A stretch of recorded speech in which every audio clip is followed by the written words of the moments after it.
Halo guys, welcome back again to my channel bersama saya Hansen di sini dan seperti biasanya setiap harinya saya akan buatkan video seputar cryptocurrency. So bagi kalian yang tertarik seputar cryptocurrency boleh aja langsung bantu saya like dan juga subscribe. Jangan lupa juga untuk hidupkan lonceng notifikasinya supaya kalian gak ketinggalan update terbaru seputar cryptocurrency. Oke, pada hari ini kembali kita akan bahas seputaran Bitcoin dan akhirnya tadi dini hari kita sudah melewati salah satu event yang paling ditunggu-tunggu oleh investor di bulan September. Lalu hasilnya seperti apa? Dan kelanjutannya seperti apa kita bakalan bahas nanti. Namun sebelum itu, kita bakalan mulai dari CoinMarketCap terlebih dahulu. Per hari ini secara global market cap crypto berada di angka 907 billion dollar atau turun sekitar 2%. Nah, Bitcoin sendiri di angka 18.700-an, Ethereum 1.268, BNB 265, XRP 0,4, Cardano 0,44, Solana 31, dan Dogecoin ada di return ke-10 dengan harga 0,057 dolar. So, per hari ini kita melihat market rata-rata dalam keadaan merah, penurunannya ranging antara 0,sekian% hingga kurang lebih 5%. So, itu adalah outlook sementara dari beberapa top coin yang ada. Sekarang kita masuk dulu ke beberapa berita dan data terbaru hari ini. Nah, kalau misalnya kalian yang ada begadang semalam, harusnya kalian tahu ya bahwa Fed akhirnya memutuskan untuk menaikkan suku bunga sebanyak 0,75%. Dari yang awalnya 2,5 menjadi 3,25%. Dan ini sesuai dengan yang sudah diekspektasikan oleh pasar. So, kita melihat pergerakan market walaupun semalam itu bergerak cukup liar ya, naik turun, naik turun, naik turun. Tapi ya volatilitasnya itu hanya di range yang cukup kecil, alias tidak terlalu ekstrim volatilitasnya. Dan itu memang sesuai dengan yang kita udah, atau saya pribadi expect ya, di video kemarin saya udah jelaskan juga. Kalau misalnya ternyata memang Fed interest rate decision-nya memang menaikkan sesuai dengan yang diekspektasikan, harusnya kita memang akan melihat volatilitas tapi tidak ekstrim. Dan so far, sepertinya hal tersebutlah yang terjadi. Nah, kita bakalan bahas lebih detail kira-kira apa sih kisi-kisi yang disampaikan oleh kakek Powell tadi dini hari ketika dia melakukan press conference. Nah, ada beberapa poin dan dirangkum di artikel ini dengan cukup baik ya. Ini ada penjelasannya, The Federal Reserve raised benchmark interest rate by another 3/4 of a percentage point, indicated it will keep hiking well above the current level. Jadi, poin pertama guys, udah banyak orang beranggapan bahwa The Fed itu kemungkinan nggak bakalan bisa lagi naikkan suku bunga. Kenapa? Karena kalau dinaikkan terus-menerus, takutnya ekonomi di Amerika Serikat semakin ambruk. Oke? Tapi, tadi di dini hari terbukti salah. Oke? The Fed masih kenaikan 0,75%, dan kakek Powell masih menyampaikan bahwa dalam waktu dekat mereka belum melihat sama sekali adanya chance atau kesempatan untuk mereka melakukan cut rates. Jadi opsi itu belum ada gitu guys. Karena sampai sekarang menurut mereka penurunan inflasi yang terjadi di Amerika Serikat itu belum terlalu signifikan. Oke, jadi mereka masih terus harus agresif dalam menaikkan suku bunga sampai mereka melihat ada bukti yang meyakinkan bahwa kebijakan moneter tersebut sudah memberikan dampak yang signifikan dan melihat penurunan yang secara konsisten terus-menerus terjadi di inflasi. Ketika nanti sudah terjadi hal tersebut, alias memang sudah mendekati target mereka mungkin ke 2%, mungkin dari sana mereka baru akan start berpikiran untuk ya at least tidak menaikkan suku bunga lagi atau bahkan bisa cut rates. Tapi itu tidak dalam waktu dekat. Oke.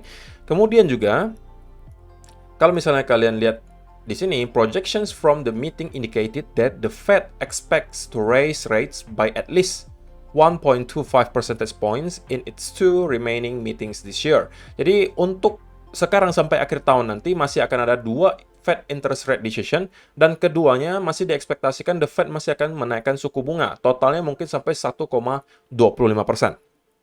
Okay, the FOMC is strongly resolved to bring inflation down to 2%, and we will keep at it until the job is done. Jadi belum ada statement dari kakek Powell yang terlihat dovish, semuanya masih hawkish banget, alias mereka masih terlihat sangat agresif, masih akan sangat agresif juga sampai akhir tahun ini. Belum ada tanda-tanda mereka bakalan slowing down dalam melakukan keputusan suku bunga. Oke, itulah yang kemungkinan menyebabkan market hari ini kembali terpressure. Dan ya, kita bisa melihat, walaupun ya, kalau misalnya kita lihat di Bitcoin itu, walaupun kita drop, tapi sebenarnya ini masih level yang sama dengan yang kemarin. Nah, kita bakalan bahas nanti lebih detail di chart. Nah, ini yang tadi saya sampaikan. The Fed itu doesn't point to rate cuts until 2024. Powell and his colleagues have emphasized in recent weeks that it is unlikely rate cuts will happen next year as the market had been pricing. Jadi katanya kakek Powell ya, sampai tahun 2023 pun mereka belum bisa melihat bahwa mereka akan melakukan cut rates atau pemotongan suku bunga. Yang ada ya maksimal yang paling bagus itu mereka hanya menahan suku bunga di level tertentu. Jadi nggak dinaikkan lagi tapi nggak juga diturunin. Stuck sampai mereka merasa sudah cukup, kemudian mereka sudah juga melihat adanya dampak signifikan di penurunan inflasi. Target mereka 2%. Dan kakek Powell juga memberikan kisi-kisi ke kita bahwa dia masih melihat unemployment rate di Amerika Serikat itu sangat kuat gitu ya. Jadi dia masih pengen ngelihat angka tersebut melemah. Walaupun sebenarnya kalau kita pikir secara logika tentunya itu adalah pemikiran yang jahat gitu ya. Artinya dia pengen banyak orang Amerika Serikat yang menganggur. Tapi menurut kakek Powell itulah yang diperlukan untuk menekan angka inflasi juga. Karena kalau misalnya unemployment rate angkanya terus kuat gitu ya, otomatis kan berarti masih banyak orang yang membuka lapangan pekerjaan. Oke? Dan orang-orang masih sepertinya fine-fine saja untuk melakukan spend money. Jadi inflasi itu bakalan sulit untuk turun. Tapi kalau misalnya udah mulai unemployment rate-nya naik atau udah mulai banyak orang-orang yang nganggur, otomatis pendapatan nggak ada, gitu kan? Spending juga akan berkurang. Nah, ketika spending yang berkurang, inflasinya akan turun. Jadi, itu adalah sedikit banyak gitu ya yang bisa saya tangkap dari press conference kakek Powell semalam. Bukan semalam, yang tadi dini hari. Apa pandangan kalian, guys? Kalau pandangan saya pribadi, so far memang kakek Powell sepertinya masih terlihat sangat hawkish. Tidak ada tanda-tanda bahwa mereka akan turn around, menjadi dovish. Dan semua poin-poin yang disampaikan masih sama seperti yang disampaikan sebelum-sebelumnya juga, bahwa mereka akan terus melakukan apa yang mereka perlu lakukan. Dalam hal ini adalah kemungkinan terus menaikkan suku bunga sampai mereka mencapai target mereka di inflasi angka 2%. Oke? Menurut kalian gimana? Komentar di kolom komentar di bawah. Nah, karena ada pergerakan yang kemarin cukup zigzag di market, naik turun gitu ya. Kita melihat ada sebesar 323 juta dolar yang ke-liquid. Dan dengan total 90.000 traders yang terlikuidasi. Yang tidak mengherankan juga adalah baik yang long maupun yang short itu sama-sama kena, guys. Jadi kalau misalnya kalian semalam scalping, kalian long maupun short itu kemungkinan besar kena dua-duanya gitu. Karena pergerakannya zigzag. Dan itulah saat-saat bagi market maker atau para exchange untuk mencari uang gitu, guys. Paling demen yang kayak gitu. Kenapa? Karena yang long maupun yang short itu semuanya kena. Dan di sini terlihat 63% orang-orang yang long. Jadi sedikit lebih banyak di arah yang long yang kena likuidasi gitu ya. Dan menariknya juga, kalau misalnya kita perhatikan funding rates terakhir, guys, untuk Bitcoin itu cenderung semuanya sudah negatif. Artinya apa? Artinya sekarang market atau khususnya para traders di futures yang memakai leverage ya, semua cenderung melakukan short dengan agresif. Oke? Atau bisa kita artikan lebih banyak orang-orang yang short sekarang. Cenderung orang-orang yang short itu lebih agresif sekarang. Dan nggak tahu ya, ketika hal ini terjadi, oke, probability yang lebih tinggi terjadi berikutnya adalah kita akan melihat exchange untuk naikkan harganya terlebih dahulu. Itu yang biasanya terjadi, guys. Apalagi kalau funding rate-nya minusnya udah cukup dalam. Karena kalau misalnya harganya turun terus, sedangkan banyak orang yang lagi agresif nge-short, ya udah yang cuan siapa? Bukan exchange dong, berarti trader gitu kan. Nah, itu yang perlu kalian keep in mind. Sekarang funding rates-nya itu semuanya negatif. Hampir di semua exchange. Kalian bisa lihat Ethereum juga sama. Ethereum lebih parah lagi, funding rates-nya negatif banget. Oke, jadi itu yang perlu kalian keep in mind bahwa biasanya nih guys, nggak selalu ya, tapi biasanya ketika funding rates itu sudah berada dalam keadaan negatif yang cukup dalam, itu biasanya bakalan dinaikkan dulu gitu ya. Jadi itu mungkin untuk kalian waspadai saja. Tidak berarti digaransi, tapi itu mempunyai probabilitas untuk terjadi. Sebelum kita masuk ke chart, saya masih pengen ingatkan lagi bahwa masih ada kuota angpau ya, atau red packet dari Huobi bekerja sama dengan saya untuk kalian-kalian yang mendaftar dengan link yang sudah saya sediakan di kolom description box di bawah. Jadi kalau misalnya kalian belum sempat mendaftar, kalian masih bisa mendaftar dengan link yang ada di kolom description box di bawah. Selain kalian berkesempatan memenangkan angpau, kalian juga sebagai pengguna baru akan mendapatkan potensial reward sampai 10-an juta rupiah.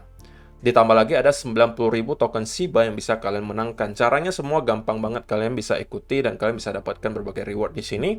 So, saya rasa tidak ada alasan bagi kalian untuk tidak mendaftar.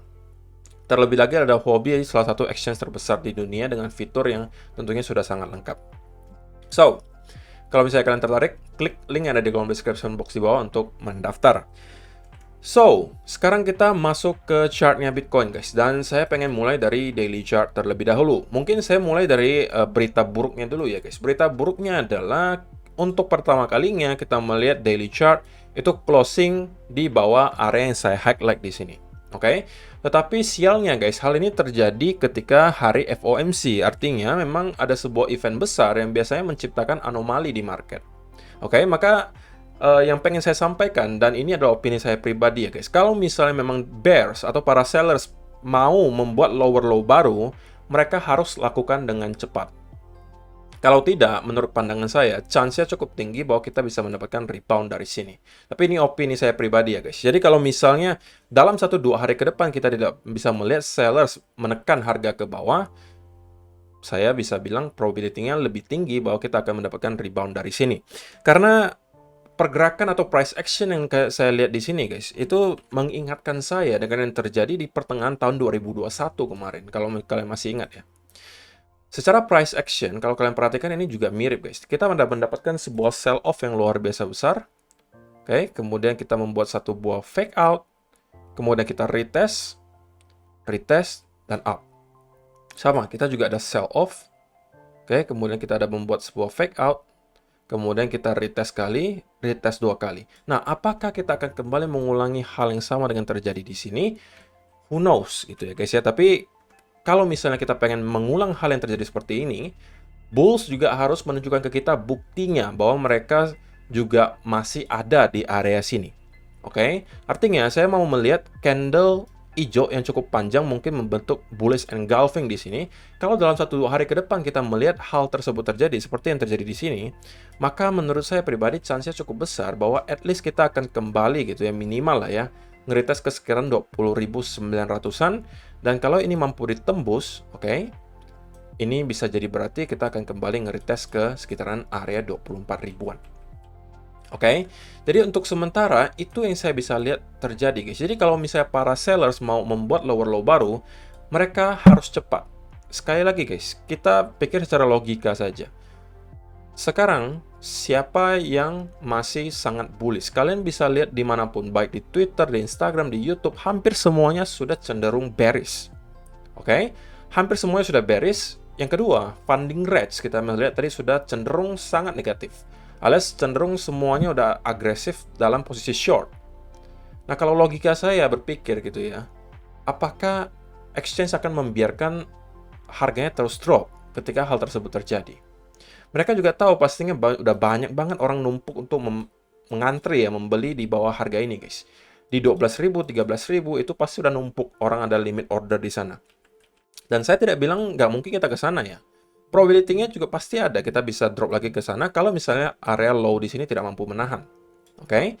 Kalau ini tidak mampu menahan, selebihnya 16.000, kalau itu tidak mampu menahan juga, itu udah next 12 sampai 13.000. Itu nggak bisa dipungkiri lagi, itu adalah next area major support-nya. Tapi pertanyaannya, apakah kita akan langsung menembus sekarang, ataukah kita akan kembali dibuat up dulu? Oke, sebelum pada akhirnya kita kembali akan drop ke bawah. Nah, itu ada pertanyaannya sekarang gitu. Jadi, untuk sekarang tentunya memang terlalu prematur ya kalau kita mengatakan bahwa kita akan mengulangi hal yang sama dengan terjadi di pertengahan tahun 2021 kemarin. Cuma saya pengen kalian aware saja bahwa ada beberapa hal yang bisa jadi membuat hal tersebut terjadi. Atau scenario yang tadi kita sebutkan itu terjadi. Nah, kalau misalnya memang kita akan membuat pump lagi ke atas, yang pertama pengen saya lihat terjadi adalah tentunya kita mampu reclaim lagi di atas area major resistance. Yang kalau hal ini terjadi, kalau kita mampu break di area di sini, guys, oke? Maka kita berpotensi membentuk double bottom. Ini adalah neckline-nya. Kalau ini yang terjadi, tentunya itu adalah sebuah indikasi yang sangat baik. Kenapa? Karena market itu udah ditekan terus-menerus, sellers itu udah mencoba sebisa mereka itu untuk mendorong harga ke bawah, guys. Semuanya sudah dikasih. CPI yang angka yang mengecewakan, FOMC di mana The Fed masih sangat agresif, kenaikan suku bunga juga masih terjadi, semuanya negatif. Oke? Sentimen market juga ada dalam keadaan yang sangat fear, atau bisa kita sebut sebagai extreme fear. Juga kita melihat banyak sekali sekarang orang agresif dalam posisi short. Nah, jadi kalau misalnya kita melihat ada break di area resistance di sini, menurut saya chance-nya cukup besar bahwa minimal kita akan nge-retest ke sekitaran area 21.000 lagi. Oke?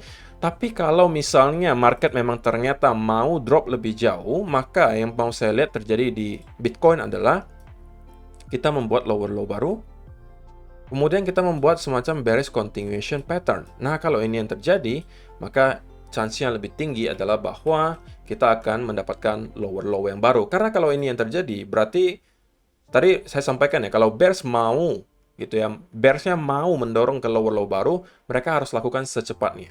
Artinya dalam 2-3 hari ke depan kita harus membuat lower low baru. Kalau enggak, menurut saya chance-nya cukup besar kita akan mendapatkan sebuah rebound. Oke? Tentunya ini bukan financial advice, ini hanya opini saya pribadi. Let me know guys, what do you think about this situation? Apakah menurut kalian kita akan menuju langsung strike to the new low, ataukah seller sudah kehabisan tenaga dan kita akan melihat kembali rebound ke atas? Boleh kalian kasih komentar kalian di kolom komentar di bawah. Untuk sementara tentunya masih no trade zone bagi saya, oke? Satu dari dua skenario yang tadi harus terjadi sebelum saya masuk ke setup. Antara kita membuat double bottom di sini, ya saya akan cari setup untuk long, atau saya dikasih bearish continuation pattern di sini. Dan ini adalah chance bagi saya untuk short. Sesimpel itu. Oke, jadi untuk sekarang masih no trade zone bagi saya. Saya pengen melihat market calm down dulu, oke? Let the market assess dulu apa yang sudah terjadi di dini hari tadi, dan baru nanti kita akan, atau saya pribadi akan mencoba untuk cari setup lagi. So, itu aja sih yang perlu saya sampaikan di video hari ini guys. Terima kasih yang sudah menonton sampai selesai. Semoga bermanfaat video hari ini, dan kita bakalan ketemu lagi di video yang berikutnya. Bye-bye.